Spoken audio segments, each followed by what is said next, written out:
So we live at a time where we're desperate to come to a standard, and the standard we constantly reach for is Nazi and Holocaust. Third problem. We have people who want to get away from the scandal of the Holocaust and morph into a generalized discussion of human rights. Part of what we have achieved collectively in this discussion was to understand something about the uniqueness of the Holocaust, but also the contribution that it must make to the discussion of both all other forms of genocide and all other violations of human rights. The uniqueness of the Holocaust can be summed up in a very simple way. Unfortunately or fortunately, whatever have you, tragically, catastrophically, the Holocaust was the systematic state-sponsored destruction of one people, which took place over 12 years in 22 different countries, which employed all of the instrumentalities of the state and all the technologies of the state. It involved two of the great monotheistic religions of our world, Christianity and Judaism, and it was perpetrated by the most cultured and civilized with the greatest science, the greatest music, the greatest literature, the greatest philosophy of any society of its time. And that is a scandal to government. It's a scandal to philosophy, to science, to music, to literature, to culture, to Western civilization. And it's a scandal to what happens when religion is used as an instrument to divide rather than an instrument to unite.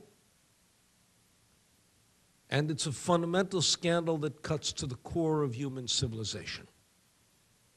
Why do we raise that scandal? Because we have the courage to raise that scandal and to believe that it has something fundamental to say to the future. Now, those who would situate the Holocaust outside the universe of discourse do it no service. If we can't learn from the Holocaust, then there's nothing that it can teach. But we who work in this field try to gather something from the ashes to at least gather something from the ashes that cannot make it a totally barren destruction. And what's that? That's memory, and that's instruction, and that's lesson. So we who are trying to understand this event have to understand genocide and have to take it forward and look at genocide in the world today. And we even have to reverse our language. We were overly optimistic. Years ago, we said never again, and we thought it would work. And what we find is that never again is not sufficient, because genocide is occurring again and again and again. And every decade has its genocide, and we don't have the excuses that my parents' generation had. My parents' generation could rightfully claim we didn't know. We live in the world of CNN. We live in the world of internet. We live in the world of instant communication. We can't say we don't know. The most that we can say is not never again, because we'd be lying about that. The most we can say is not in my time, not on my watch, and certainly not with my consent. But to do that, we have to take this event and show how it teaches compassion and decency, the expansion of human responsibility, and how it has something important and essential to say to the future of all humanity, to the Jewish future, sure, but to the future of all humanity in a world which is increasingly becoming a world without boundaries and a world which is integrated, where events that happen in one place shape and touch another. So one other word of congratulations. the transition you are about to make, which is the 21st century transition, which is to take an event that is steeped and rooted and proud of being rooted in the Holocaust, and also use it to teach about genocide today in the various forms in which it occurs, and woe to us because it occurs in so many forms, is an act of singular courage and of essential intellectual integrity.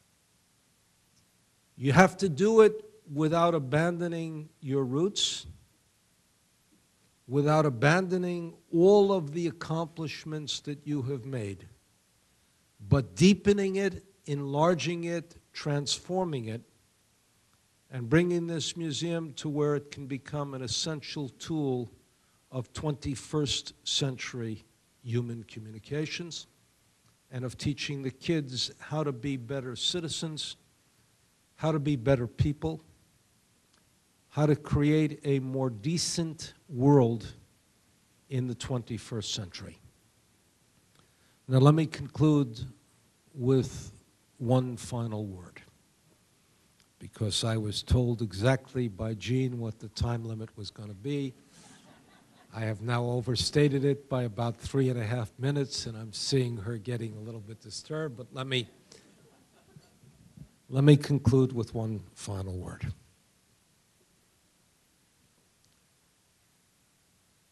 We who have worked in this field have intuitively understood that what was at stake was an enlargement of human ethics and the vision of how the human spirit could be transformed by confronting evil. We were right. The fact that people go through this museum, the diverse cultures that go through the museum, the different people that go through this museum, who recognize that, bears ample testimony to our conviction that if you raise the issue, people rise to embrace what you have to say and what you teach. We are living in a much more complex, much more interdependent world. And our task is to take that insight and to broaden it, to deepen it, to enlarge it, to engage it. And I think if we do that, then we will say in future generations what happened in the history of humanity. People who don't know the Jewish narrative understand what it is to be in slavery, what it is to yearn to go forth to freedom, what it is to wander in the desert, and what it is to dream of a promised land. People who in the future will understand what it's like to go in the opposite direction.